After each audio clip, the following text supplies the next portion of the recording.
Hello and welcome to a brand new episode of the podcast that sets out to answer that age-old primary school playground question, what's your top 5?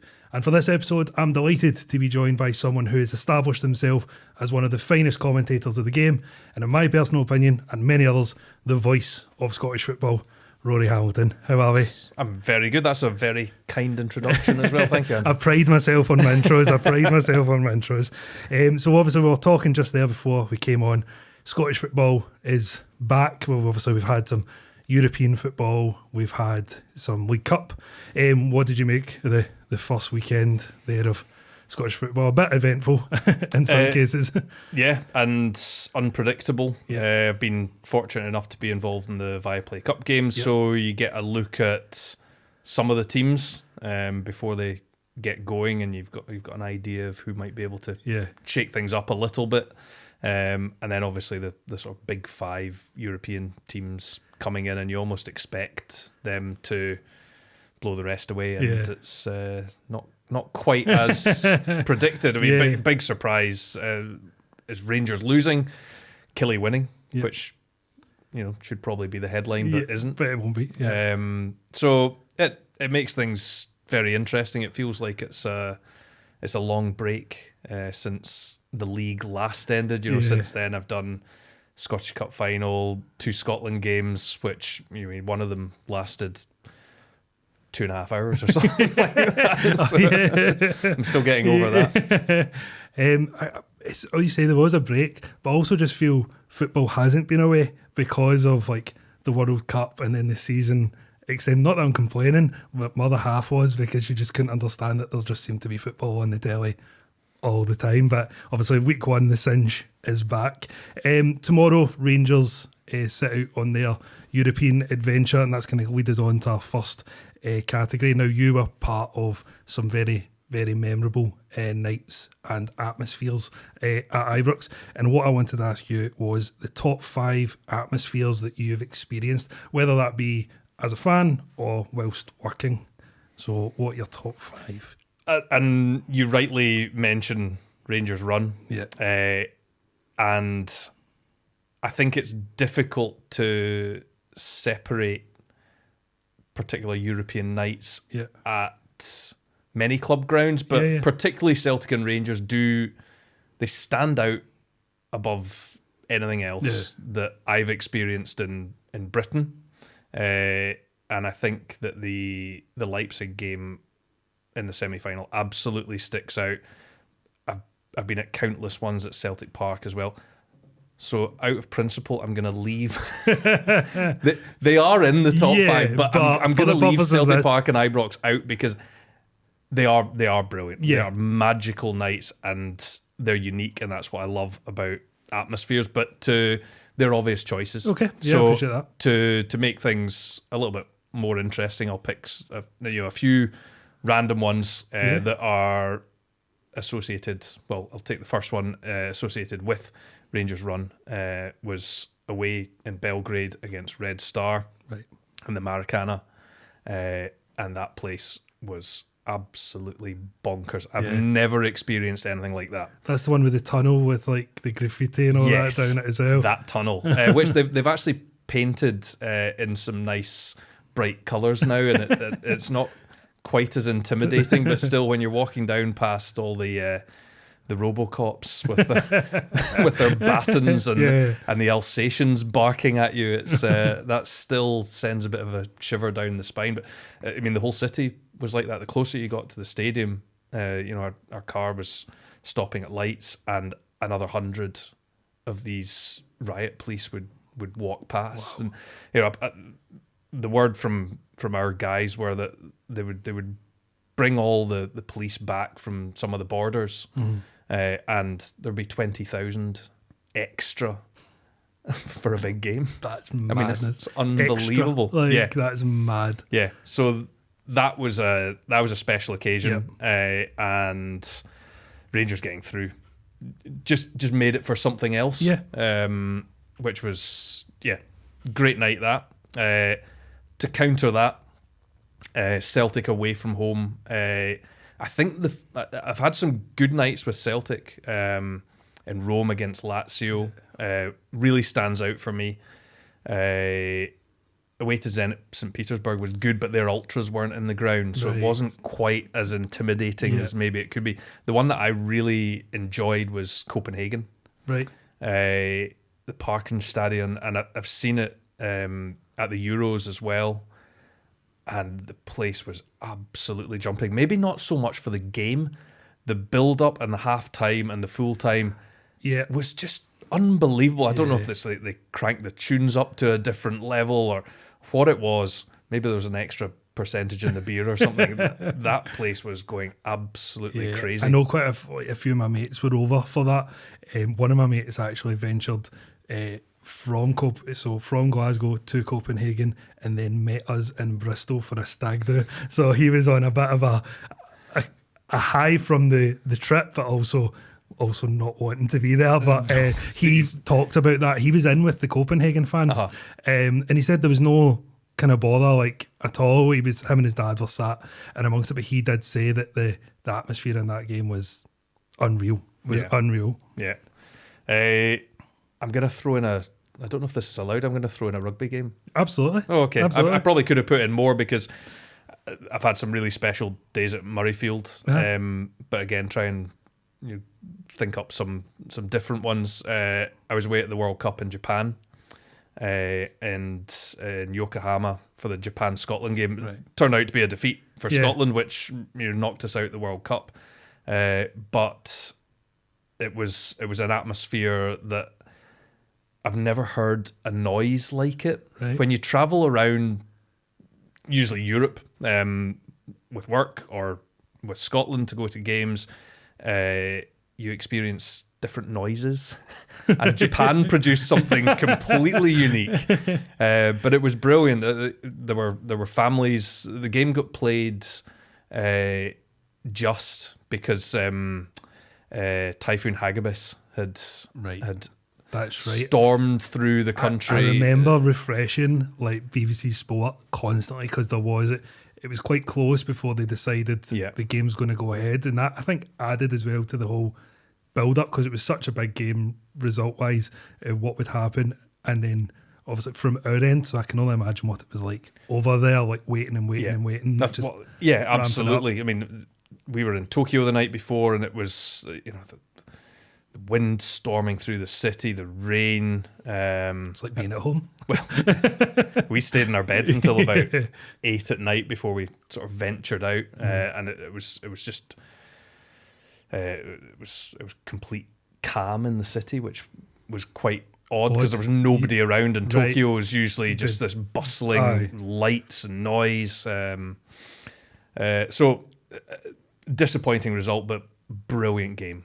And an incredible atmosphere to experience. I put in a Hampden one, and I've done various cup finals and Celtic Rangers games and Edinburgh derbies, all of which are unique in their own right and brilliant. And I've been to countless Hampden games. The one that sticks out for me, although there's been many, the one that sticks out though was that Scotland-England game, Griffiths 2 free kicks for the 2-2. And it should probably be in another of my top 5s, but the fact that we didn't see it out. It was one of those games that for 88 minutes, I would have bitten your arm off for 2-2. And then to actually leave the ground disappointed that you've not managed to see it out. It was that one pass, Armstrong. I know. What was he doing? If it went the other way, we were fine. I know. But I think the video, especially of the second, and we will come on to it later on in terms of kind of iconic commentary moments, but when it's that Griffiths goes again and you've got like 2 English commentators who are so synonymous with English football, and they just can't believe what they're witnessing. The bedlam in the stands is like nothing I've ever seen, and I think Hampden gets a bad rep, but sometimes when the camera angle gets it right, when Celtic won the treble under Rodgers in his first season and Craig Gordon falls to his knees and there's a video behind him, you can see the bedlam in the stands. But on that day with Griffiths' second free kick especially, was just incredible. Obviously, we didn't go the way, but I think what was the atmosphere like throughout the game? Because obviously you were losing, but was it still? It was relatively quiet. Like any big game like that, everyone starts off with big hype and big noise, and really for 80 odd minutes, we didn't really get much of a kick of the ball. We didn't have chances. It was, if we were going to do something, it was going to be from a set piece, something spectacular. And you were still celebrating the first one when he was lining up for the second one. You almost need a nudge. Pay attention. Imagine he does it again, and then it goes. So brilliant. And like you're talking there about Hampden. Scotland seems to do limbs like nowhere else.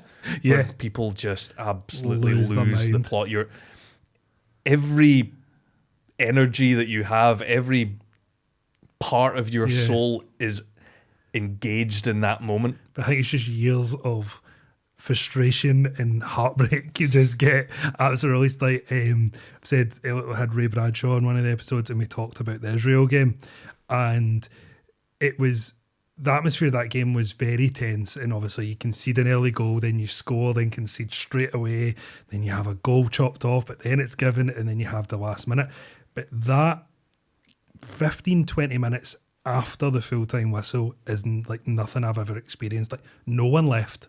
No one was like, oh, I'm going to get the train from Mount Florida a wee bit quickly. Hampden was bouncing, and I think Scotland games give you that. Like, they give you almighty lows, but they certainly give you almighty highs. And like you say, I don't think anyone does limbs quite like it. That's the great thing about, I think, football especially, is that because it's all about that one kick of a ball. I play and follow all sorts of other sports and love them. But if you take, say, something like rugby, you can often see that a try is going to happen. Yeah, it's not always, but it can be fairly predictable. You can see, right, they've got a 3-man overlap, they're going to score. It's coming, yeah. Football has just got that moment of the ball hitting the back of the net, and then as you're talking about the 15-20 minutes afterwards, like a disbelief as you're leaving the ground, or you take a look back at the pitch and just to try and take in what you've just experienced. Absolutely. Magic. Unbelievable. Unbelievable. I'll get to the fifth. Yeah, we went out to the 2006 World Cup in my beaten up old Fiesta. 3 mates. We drove down to Newcastle, ferry over to Amsterdam, and then I think we were 3 weeks in Germany, driving around, and eventually it got to the round of 16, and we were in Berlin, and I think England, just the way that the draw worked out, I think England were due to play Sweden there, something like that. And we thought, let's maybe go somewhere else. So we jumped on a train to Prague, which has always been one of my favourite cities. And then we had a few days in Prague, and as you can imagine, Prague's a great city. Yeah, love it. And it was one night getting in very early hours of the morning, and it was in those days of internet cafes, and I thought I better just check my emails. And in my junk email had just come through an email from FIFA, and we'd applied in the ballot for tickets in like November. This is obviously June, and we'd been successful and got tickets to Germany, Argentina in Berlin. But obviously we're in Prague. The car's in Munich. Yeah. And the game is like 36 hours away in Berlin. So we had to sort of sober up, get the train back the next day, and then we went to find the car. Wasn't where we'd parked it. Turned out we went to the local police station. Turns out we'd parked it in like a fire access or something like that. Had to traipse across Munich and find the car out at the airport. 250 euros, which at the time was 2 to 1. Yeah. So actually not as bad as it would be now. But still, as what age was I? 23. just out of uni sort of thing. Yeah, that was a hit. That's beer money.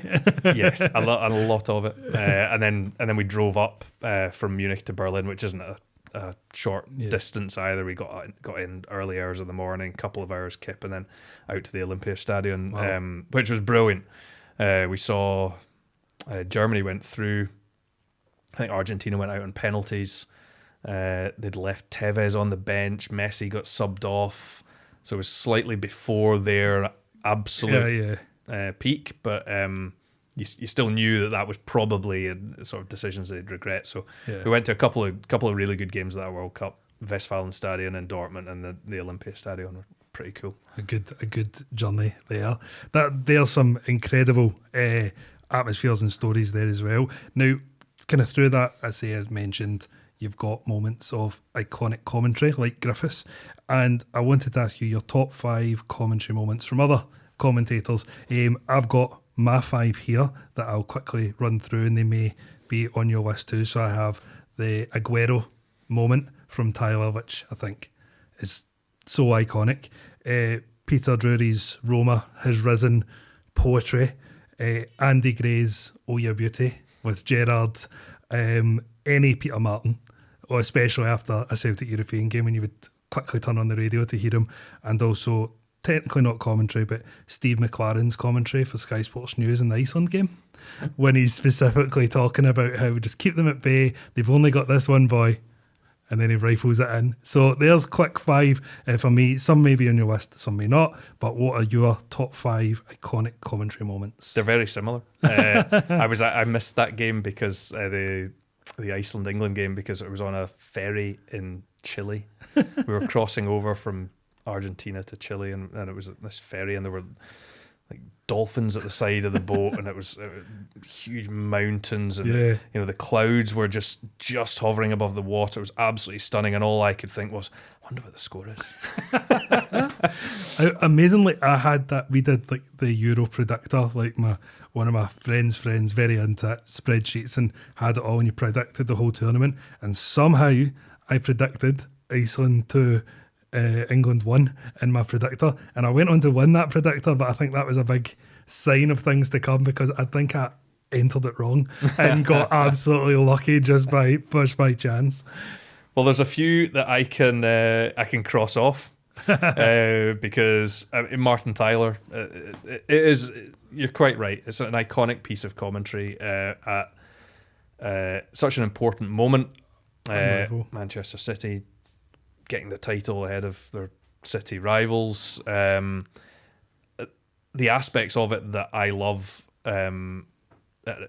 his voice slightly breaks on the Aguero. It's because he knows it's like he's waiting. Is it happening? Yeah. And because in those moments, similar to fans and players, he won't have planned what he was going to do in that moment. No. He might have had an idea. Yeah, but I always say that before a big game, I try to take like a day just to myself.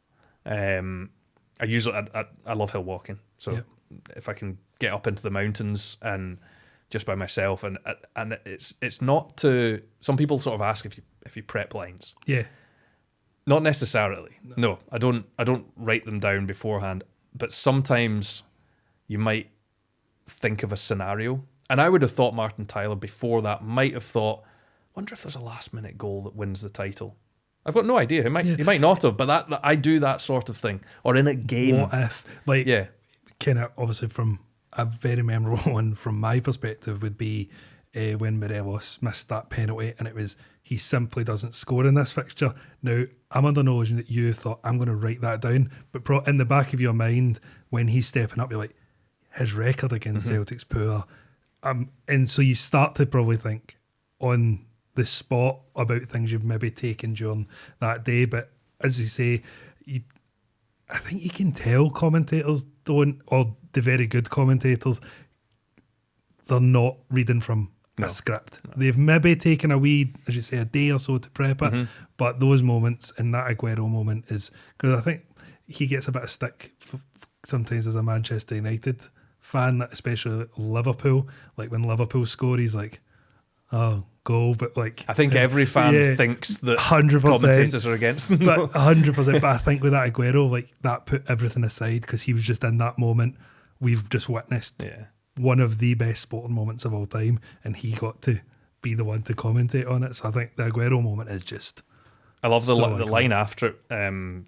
He says, "I swear you'll never see anything like this again. Watch it, drink it in," and it's the drink it in that. I think that's where the unique quality of Martin comes through, because that's not a phrase I would have used. Mm-hmm. You know, that's where you have to be a little bit poetic, which brings us on to Peter Drury, which another one on my list, because I actually watched there's a 5-minute YouTube clip of him talking about it, and he's asked, like, do you prepare that? And he's like, how could I? No, because you've got Barcelona were in control of the tie, and then he started to think when Roma got one back in, he's like, oh, something could happen here. This could be big. And he was saying, I think Man City were playing Liverpool at the time, and that game was done. So then he sort of started to think, there might be a lot of eyes on this game now. So it became the story, but even then, you're not thinking that a Greek centre-back... Yeah, there's so many elements of what he said, there's no way he could have planned that. There's no way he could have planned that. And I mean, as you say, like he is a poet. Yeah. He has got a use of the English language which I could only dream of. Yeah. It's incredible. In fairness, I might not be able to get away with it. People might think it's too much coming from me, or a different accent or something, but he has mastered it. His style is perfect. Because he has an Aguero moment as well, and it's like, is it staggering? Like, and it was a documentary that he was doing, and people said, oh, why did you copy Tyler's Aguero? And he's like, we're doing it at the same time. It's just for different. I think there's a BBC one as well. Was it Steve Wilson? Somebody probably like from all the different match of the day or everything, 5 Lives, but he's so eloquent with what he says, so he's brilliant. And to keep going on the theme, Peter Martin for Fadi's goal in Paris is I couldn't not have that in any of my lists. It's one of the favourite moments of my entire life. And I've watched it so often with Peter's commentary as well. It's brilliant. Peter's commentary is all passion. Yeah. And I like to think that I try to bring that into my commentaries as well, because I think that the people that are watching, whether you care about the result or not, it's a bit different with the national team, because everyone is watching it is sort of engaged with the same desire of a result, and Peter's all guns blazing, passion. It's brilliant. It was what you say with McFadden's goal, and then there was so many other kind of goals he's linked with, but it was before the days of like social media and stuff, and it was like people had to you were tuning in on the radio to hear him and just absolutely lose it. Like Nakamura's free kick against Manchester United kind of sticks out, and but as much as losing it, he describes it so well, like up over, like although you've seen it, like he described that so perfectly, but also lost his. But he says all passion, but does an incredible job at actually giving the detail as well. He's not just screaming, which other people may think it is, but it's certainly not. Yeah. So Peter Martin, love that. I've also gone for a very generic. Any South American game where there's a goal. Yeah, just any. That's a broad, but you're absolutely right. And I've always thought, I wonder what would happen, what the reaction would be if I did that. I'm never going to try it. Oh no, you need to now. Just one random game. Sometimes it's not even that loud, or it doesn't sound like there's that much effort going into. But these guys must have practiced this for years years. And and they just go on and on. And the better the goal, the longer if it's a 35-yard screamer it's as long as the shot, and it's no, yeah. South American commentary is pretty special when they get those moments, because everything that happens before that is very fast. Almost like radio, and it just keeps on going, and then you've just got this one word goal. It's brilliant to listen to. Yeah. Final one. I'm going to cheat again because I'm going to take some rugby commentary. Bill McLaren, when I was growing up, I just absolutely loved listening to his commentary. It's he's another one that he's a bit of a poet, like Drury, but maybe in a different way. It's got a bit more humour to it. There probably are little bits that maybe not necessarily scripted, but I'm sure phrases that he would have used in general life. He would have just been fascinating to have a conversation with. But I mean, I've written down a few of just the humour that he brings in. He talked about Doddy Weir, sadly recently passed away, calling him a mad giraffe, and there's a few other a runaway buffalo, baby-faced assassin who was kicked like 3 pounds of haggis. He brings in that comedy element to it. My favourite one was Tony Sanger's try in the 1990 Grand Slam game. It's a wonderful piece of commentary, and the beautiful thing about it is that he taught Tony. Right. He was his rugby coach. Oh wow! So it must have been a hugely emotional moment for him, particularly the magnitude of the game, an all or nothing match with the old enemy, and then this.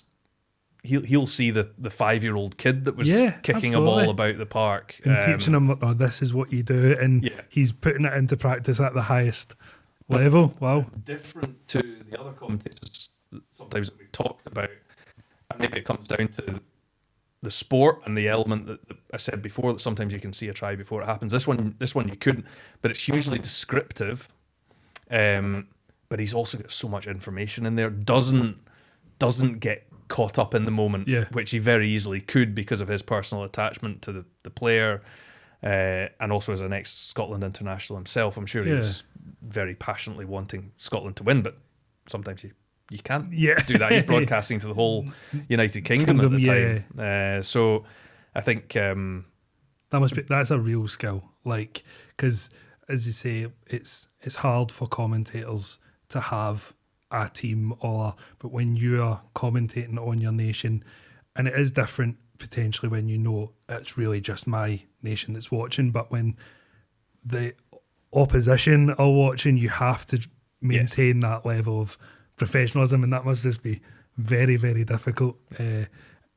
We will kind of get on to obviously yourself with Scotland. Do you find that you can let it go a bit more when you're commentating with Scotland, that you can let your are standing in the north stand, but now you're just opposite doing some commentary? Can you let it go a wee bit more when you're doing the commentary? Is that you're a bit more relaxed with it? Yeah, I think so. I think you have to a little bit with Scotland.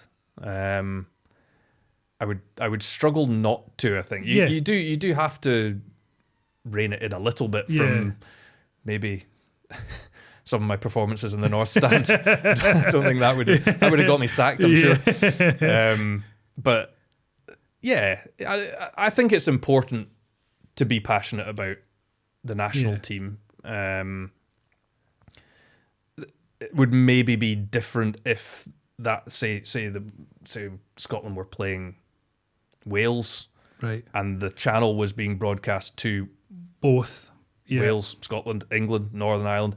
Then you would have to be fair. In fact, we did the Republic of Ireland against Scotland game in Dublin, and the one at Hampden, and that I asked that question beforehand. Like, what is the sort of stance? Where do you want me to be on the scale? Yeah, absolutely. Do you want me to be full blown Scotland, or do you want me to be in the middle? And we had a panel that showed that it was fairly neutral. We had Gary Breen there, and Richard Dunn, I think, were the two Irish. Then we had Martin O'Neill as well. So you can do it. Yeah.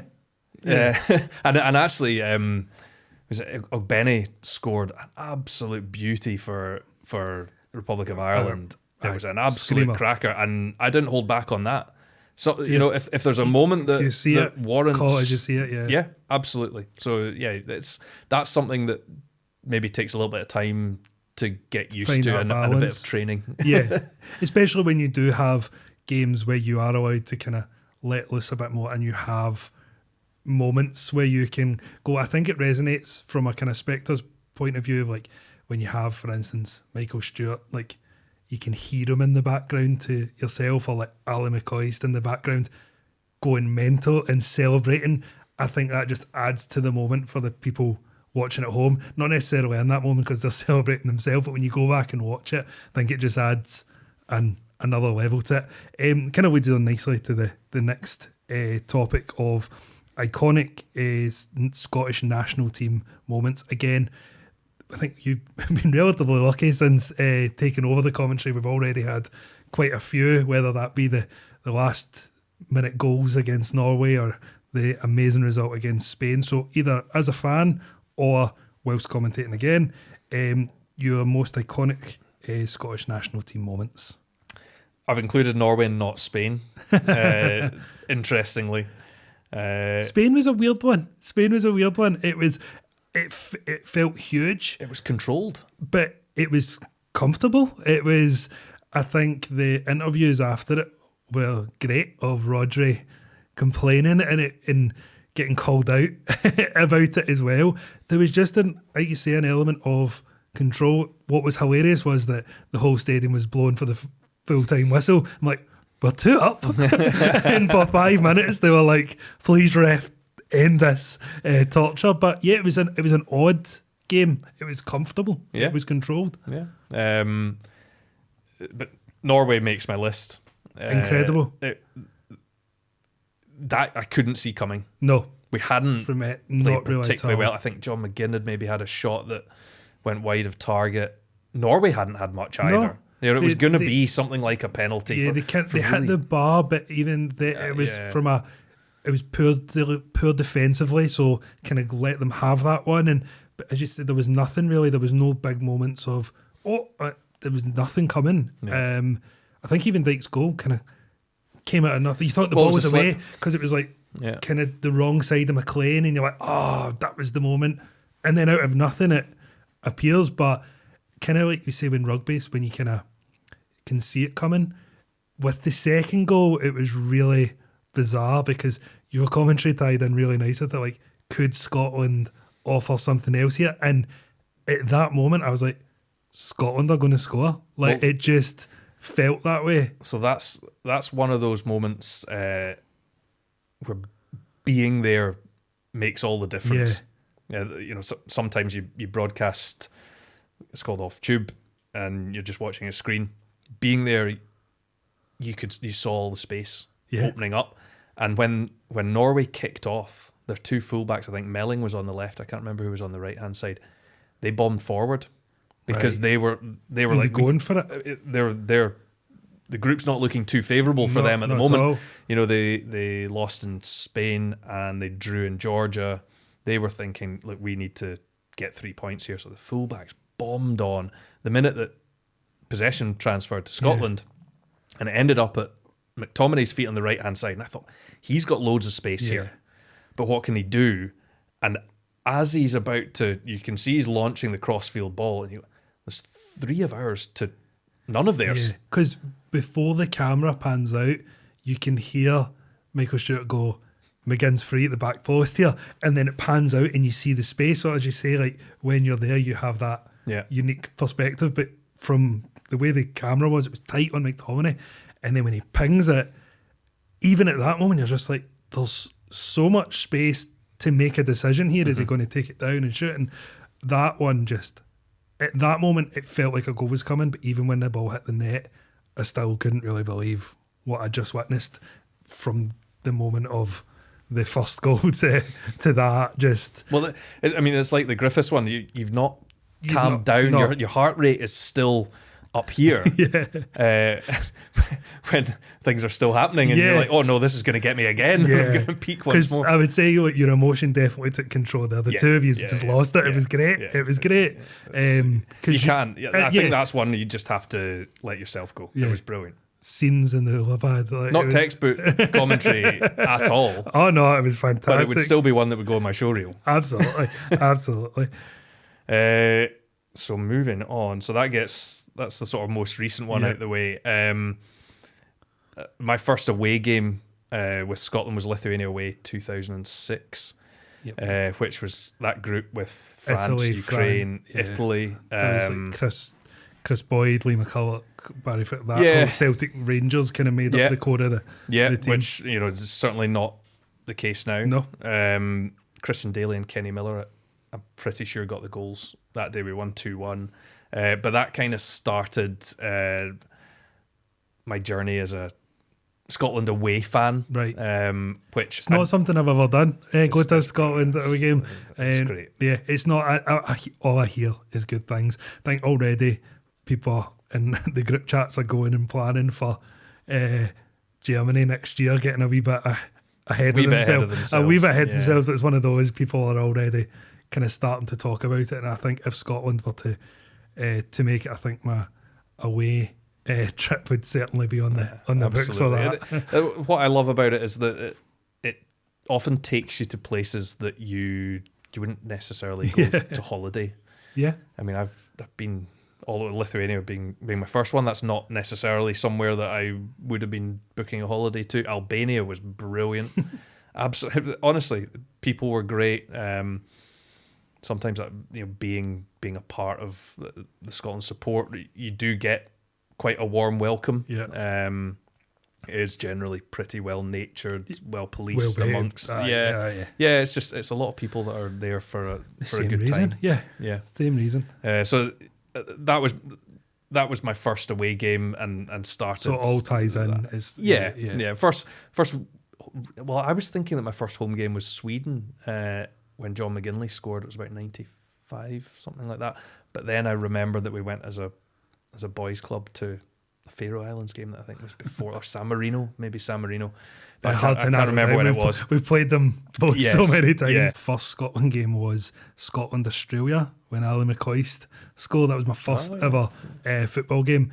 And it was, thinking back, it was my dad's, it was an awful game of football. It was just, we got the win, and that must have been 95, 96, something like that. You'd have been young. But I came home, I was absolutely buzzing that Scotland had won, but that way my dad had just sat through 90 minutes of hell for me. And I think my brother was a bit older than me, says now, he's like, yeah, that was an awful game of football, but to me it's such an iconic memory because it's your first game, so hold it high.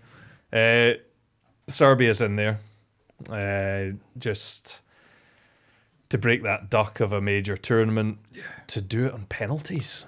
And to be honest, when we were planning it all before COVID happened, so we fully expected Norway to beat Serbia. I think it was confident enough that we would beat Israel, but fully accepting that we might not. But then thinking, well, I think Norway played Serbia in Oslo. And with Haaland was just really starting. He was at Dortmund at the time. He was scoring, better than a goal a game at club and country. We thought we fancied them, but we booked flights to Vienna because it was the place that we could get an easy connecting flight to Oslo, or as a cheap connecting flight, I should say. That's how these trips work.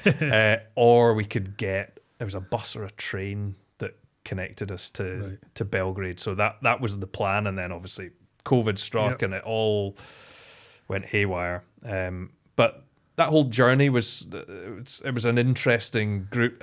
Fans and 2 penalty shootouts as well, back to back. And the Serbia game, like you say, to break that duck, but there is an element of just what could have been for the fans that got to experience that evening, but also got to experience a full Euros instead of half-empty stadiums. It obviously counts. It's still, if we were to make Germany, that to me would feel like first, because really it's all breaking the way they did that Euros as well with games scattered. Because 2 games are at Hampden, one was down the road. Well, yeah, it didn't feel, whereas because it's in one country, and Germany is built for these tournaments. Cheap connecting direct trains between all your cities. They accommodate football fans in a way that probably most countries don't. I don't know if they'll do it for the World Cup, but when we had tickets for the Germany-Scotland game in Dortmund, we lost 2-1. Akechi scored, which that goal actually almost made it onto my list because it was a brilliant, but it was a proper limbs moment. And it didn't last for long because I think Muller scored about 2 minutes after that. But you got a train ticket from anywhere within the region, so we stayed in Dusseldorf. That was like an hour train or something, 45 minutes. That got you included in your ticket, and then you got a drink and something to eat at the ground as well, all included in your ticket. We can get that now. Well, you would over there. Over there. Certainly not here. Just not here. But okay, we get to McFadden against Netherlands. Unreal. It was a great moment. Absolutely brilliant. Just moment. He was just, and he did it for Scotland so many times, but he was breaking onto this scene. Yeah. And it was the link up with Fletcher. Unreal. And that was Fletcher kind of coming in as well. It might have been Fletcher's debut. Really? One of them. It was one of their debuts. I think it was Fletcher's debut. The link up play between the two of them was great. I was actually, before I came in, was kind of watching some more like iconic goals of the past, and it's funny now, the footage looks so old when you watch it back, but he was coming on to the scene with his red mohawk and his and we thought that was going to be the start of something special, and we were rudely awakened in Amsterdam because I remember seeing the team sheet for that game. I didn't go to it. I'd actually planned for that to be my first away game, and I couldn't go in the end. And I remember my mates seeing the team sheet, and it was who's Wesley Sneijder and who's Rafael van der Vaart. They hadn't heard of these guys. I hadn't either. No. And I think Sneijder ended up getting about 4 assists. And, you found out who they were. Yeah. So, but for that moment though, it was just incredible. Yeah, brilliant. And last one is France away, Paris, McFadden again. One of my favourite moments of my entire life. It was just absolutely brilliant. It was in that group early on as well with Italy and Ukraine and Lithuania and Georgia, and just as a moment, we had nothing in that game. That was a proper park the bus and hope kind of. France at home was really good as well. That was a brilliant game. Caldwell's winner. Yep. But to win in Paris, we were in the French end and right behind it. I mean, half the fans weren't even watching because it's just a goal kick. He was so far away. You're not thinking anything's happening. We ended up. I mean, I couldn't find my mate for about 10 minutes. He ended up like 5 rows that way. I was 10 rows that way. That's proper limbs. When you end up rows apart, that's when you know limbs have been. And the walk out from the Eiffel Tower all the way to the Parc des Princes was just jam packed with fans. Amazing. It was, and those big boulevards in Paris. That it's not like a wee pokey street. They're like 4 lanes wide. It was just a sea of fans. Brilliant, incredible, absolutely incredible. Brilliant. So they were some amazing Scotland moments, and this category, although you have given some kind of rugby moments, I wanted to get your top 5 non-football sporting moments or memories. Can be, again, if you were present at them or just sports you enjoy watching. Top 5.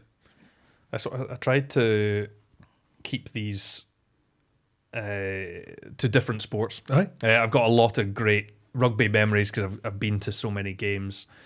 But more, I think probably moments that maybe impacted me, often watching just on the TV.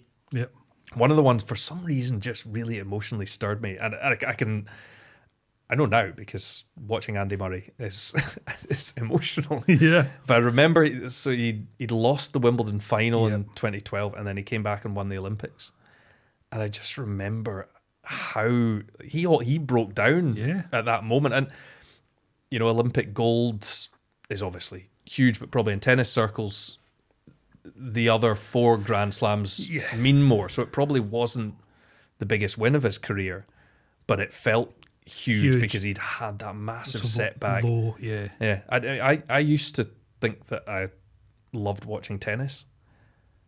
I loved watching Andy Murray play tennis, and just that emotional journey that he takes you on. It's never particularly straightforward. No. He's up here and then he's down injures here. Himself and he's behind. He'll win the first set 6-0, then he'll lose the next set, and you're like, oh mate, come on. And so you say when he hits those highs, you're kind of with him by that point. But in the same respect, like when he lost the Wimbledon final and he got upset and he was like, I'm going to struggle to get through this. You're watching it and like, I'm going to struggle to get through this, mate. Like you go with him on the journey. So, but absolutely, Andy Murray has offered so many. You could pick so many games from him, but that one always stuck out for me. I remember almost in tears. Another one that you might be aware of it or not, but probably not many people watched it live. I think it was probably streamed or something. Alan Baxter, the skier, his final race was in the British Championships in Maribel, and I love my snow sports. Right. I skied as a kid, now snowboard and splitboard. His final race, so he'd had Salt Lake City in 2002, I think. He finished 3rd and then failed a drugs test, and it was something like a Vicks Vapor Rub. And because he'd bought it in the States, because the games were in Utah, it had a different recipe to what he would get here. It's clearly not performance enhancing. He's been cleared of being a drugs cheat, but he doesn't have the medal. And it still annoys me now that when now British athletes are having a little bit more success, but you get the first British medal on snow, and you're going, no. Alan Baxter wrongly, yes, and was disgracefully not allowed his medal. He did his final race in a kilt. Ah, brilliant! And he stopped halfway down for a dram. So the clock keeps running, and he keeps going through the gates. So it's still a valid run. Yeah. But it takes about 3 minutes longer than anyone else. So, well, if you're going to go out, you go out in style. Yeah, that was just a good moment. Brilliant. I thought the 2014 Commonwealth Games. Yep. I think it's maybe difficult to pick a single moment from it. It was a great time to be in Glasgow. Yeah. I mean, politically, Scotland was very charged at that time, but engaged. Yeah. A lot of it was good and hugely interesting. But also the Commonwealth Games was a real celebration of the city. I think Glasgow sometimes gets overshadowed by various other things in Scotland, be it Edinburgh, be it the Highlands, be it the Islands. They've all got these wonderful parts, and Glasgow has as well. And it was a chance to showcase the city and the people, and it did it so well. Yeah, I went and I just loved it. I mean, I'd be off on a Tuesday and I'd have a look at what tickets. I'd go, right, I'll go and watch the squash. Yeah, go watch the diving. Go watch. I went to so many different things. All the crowds are right behind it, so it made it a real kind of spectacle as well. And then you had the Scottish athletes, who were just, some of them were just real characters as well. So when you got their interviews, Tatty Marshall, brilliant. It's just unbelievable. So I would say as a whole, you say it's hard to pinpoint, but as a whole, the Commonwealth Games are pretty special. I think because you saw athletes at that time, and it was their moment to shine. I think sometimes we're maybe spoilt a little bit by the more mainstream sports that probably have more money attached to them. For these athletes, that was almost their one shot at being in the limelight, and you could see how much it meant to them. And Scotland's performance at those games was absolutely incredible. And surpassed everyone's expectations as well. Driven by just a home support. Yeah, which was superb. Tiger Woods' first Masters win, 97, 21 years of age. Incredible. I think everyone had an idea that he was going to be good, but that was him bursting onto the scene, and what a way to arrive. Just unbelievable. And he didn't look back for so long to dominate a sport like golf. As hard a sport as golf is, I love watching golf. I love watching the big kind of majors. I am terrible at golf. Like, I've got mates that are like take it very seriously, very seriously. It's just something I'm not good at all. I go to the driving range. I'm there just to make up the numbers, but I love watching it. I appreciate how difficult that sport is, and Tiger Woods just made it look easy for so long. Yeah. He's right up there with Muhammad Ali, Michael Jordan. Oh, he's 100%. These guys, I think in golf, maybe it's different with, say, somebody like Jordan. You play 4 days, and it might come down to a shot. Therefore, in a field of 150, to dominate like that for so long shouldn't. And in a sport with, as you know, as I know from hitting a golf ball, it's very easy to get it wrong. Very easy. Like when Michael Jordan hits his fadeaway jump shot, he knows 98% of the time that's going in. Yeah. When you hit a golf shot, a little bit of wind, and it doesn't take much to knock it off. Yeah. So I thought that was great scenes. Also, for a black man to be playing what at the time was very much a white sport, he changed golf, and probably actually changed a lot of sport and how it was marketed. Yeah, definitely was hugely important. Absolutely. 2 years earlier, Jonah Lomu, sadly no longer with us. 95 World Cup, he changed rugby. Yeah, because he was a back row forward that could run the 100 metres in 10 and a half seconds. So let's stick this guy on the wing where he can get a bit of space. He didn't even need the space because he just ran through them, over them. It didn't matter. Yeah. His performance against England in the quarterfinal is like something I've never seen before. Will Carling called him a freak, but he was better than that, because he was something you'd never ever seen before. You now see that type of player, but not in the same way that Jonah was. It's kind of what you said with Tiger Woods in terms of Muhammad Ali, Tiger Woods, Michael Jordan. You think of these people when you think of the sport, and I know certainly when my kind of first introduction of rugby through, because advertising, he was so marketable, but that's who I thought of when I thought of rugby, like the All Blacks and him, and he transcends the sport almost. And as you say, there's players now that are like him style-wise, but there's no one that will be at his level, probably timing-wise. Like, I think with golf, you've now got like a lot of players people know, and Rory McIlroy, again, for his longevity.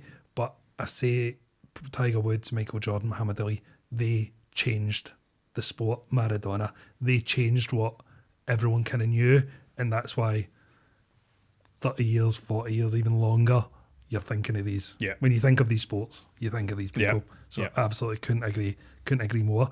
Now, final category.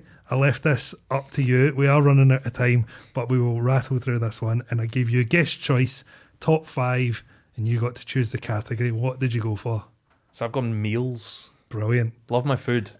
See, I give people this option on the episode, and it always tends to go down to food, and I love that because I love my food. So what did you go for meals? I like cooking as well, but I like eating out. I'll go with first one. I'll go with had a seafood pasta in Barry, and I mentioned it before about traveling with Scotland, and you go to places that you wouldn't have. So we flew into Rome. We had a night out in Rome. We got the train down to Barry, and then a sort of day into the night in Barry before getting the ferry over to Albania. Yeah. It was a full planes, trains, automobiles. It was a taxi at the other end from Durrës up to the capital in Albania. But we had a lunch in Barry that was just magic. This seafood pasta. We went and sat down, and it was just like plastic chairs, nothing fancy. I do like to try and make sure that the boys get some good food. So we sat down. They put a menu down. I was kind of looking at it. I was like, I kind of hope this might be a bit better. And then I don't know whether they like read my body language or something. There was no I have Italian to the point of I can order roughly what I want, but they didn't have any English. It's not a touristy town, and then they just came and took the menus away. And the next thing we knew, they had this platter of fish that they brought out. They'll like this. Which one do you want? We just picked the scorpion fish or something because it looked cool. Picked that, and then another tray came out, and it was different types of pasta. We're like, oh, we'll have that one. Have that one. And then another tray came out, and it was all these different vegetables. And we're like, oh, that, we'll have this. And then they went away for about 45 minutes. Put some nice house wine on the table that cost about €2, and then they came back with this whole. They filleted the fish and put all the meat in the pasta. And it was a beautiful meal. Yeah, it was really, really good. Didn't cost much at all. It was fantastic. Even better. Yeah. So I mean, again, it's like a lot of elements add up. Traveling with Scotland, you experience a lot of those different cultures, and cuisine for me is a big part of that. I love it. Amazing. So all these actually, I haven't picked as much as I love Scottish cuisine, but particularly seafood. Yeah, haven't gone for Scottish. It's not on it. easily could have. Easily could have made a top 5 of just that. Yeah, totally. There's a dish called pasticciada dekochelanska or dekochela. It's a Croatian dish, which my mum has always cooked for us on Christmas Eve. And it's absolutely spectacular. It's an entire fillet of beef.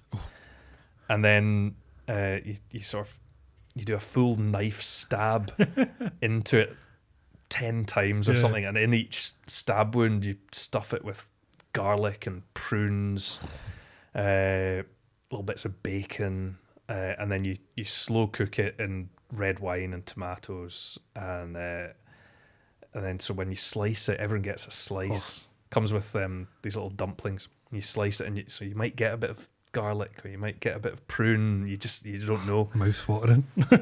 So good. We had it in Croatia when we were over there for the Scotland game. Yeah. When Snodgrass scored 1-0, result came out of nowhere. We went down to a town called Zadar, which is quite near Korčula, and had that. Amazing. Because my mates they were trying to order fish or something. I was like, no, this is what you're getting. And it came, and it was just absolutely magic. Came for the dessert order. One of my mates, Gregory, he's a big eater. Hasn't got an ounce of fat on him, but he's a big eater. His food. And so I have an ice cream, I'll have a cake. Gregory's like, can't I just have another slice of the beef? Is that what do you want for dessert? More of my main, please. That's when you know it's a good meal. Yeah. That's when you know it's a good meal. Similar actually when we go on these Scotland or Europa League or Champions League trips, I like to do a bit of research, find somewhere that's cool to eat. And probably my favourite, we had a few good ones, like Cologne. We went to it's called the Haxon House, and it was about 13 pages, all of pork knuckle. Magic. 13 pages. Just different rubs and things.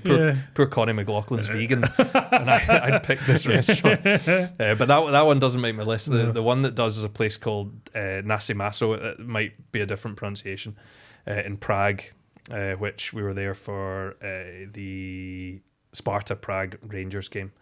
And I went the first day, and I just read up about it, so I was like, I'll need to just check this place out before first. You take everyone else. And I went, I'm glad I didn't take everyone else, because there's about 2 tables that are, smaller than the tables here, and it's a butcher shop. All right. So you've got, wee grannies picking up their sausages and things like that. Or if you go to the other side of the queue, you can order food to be served there. And so I just spoke to the guy. He gave me a wee sample. I just said, like, what's good? He gave me a wee sample that he just quickly fried on the hot plate. Big steak, huge steak. It was phenomenal. And they had a beer tap, pour your own beer, that was from a butcher's knife that you pulled down.